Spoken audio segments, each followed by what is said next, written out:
Grabe yung Doctorland kasi hindi lahat ng seller gano'n. So, hi mga B. So, gusto ko lang sanang i-share sa inyo. Nag-order ako dito sa Doctorland kasi nga, tignan nyo naman, tuminipis na yung buhok ko. So, ang in-order ko is isang ganito, tapos yung serum. Yun nga lang, yung dumating sa akin is ito. Yan, dalawang shampoo. So, ang nakapost sa kanila is isang ganito at isang serum yung ma-receive mo. So, ang ginawa ko dito is nag-reach out muna ako, hindi ako naglagay ng ratings. Reach out talaga muna sa kanila, nag-PM ako sa kanila. Pero gusto ko din naman ng dalawang shampoo. Yun nga lang kasi, gusto ko may serum. And sabi nila, nag-reply din sila. Yun nga lang medyo matagal ng konti, pero hours lang. Pero that day naman is nag-reply din sila. So, ang reply nila sa akin is baka sa warehouse. Hindi ko na lang ilalagay dyan yung message kasi syempre private message naman yun. And maganda yung in-offer nila sa akin na papadalhan nila ako ng serum. Hindi lahat ng seller gano'n na. Bakit pa nila ako iintindihin at the first place na nabigay na nila tong yung product nila, di ba?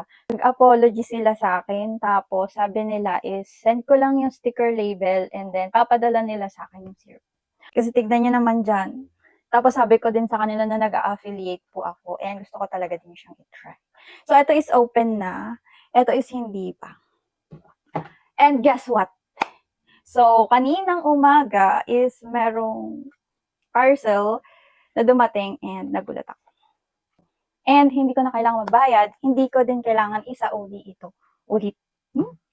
So, ngayon, try ko na siya. Actually, na-open ko na to kanina. Ito siya. Sobrang bango niya. May kagaya siyang pabango na amoy. Pamilyar. Nagamit ko na yun, pero hindi ko matandaan kung ano. So, ito siya. Na-open ko na to kanina, inamoy ko lang. Ganito yung consistency niya. Yan. If may serum sa face, may serum din sa hair. Bango niya talaga. Ito, siguro stress to.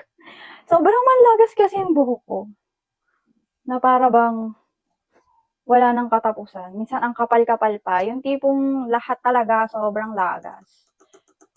Yan. Hindi ko ididikit yung yung tip. Yan. Yan, di ba? So, dito is kailangan warm water yung gamitin para umeffect siya. Then, dito naman is after mo maligo, lagyan mo na nito,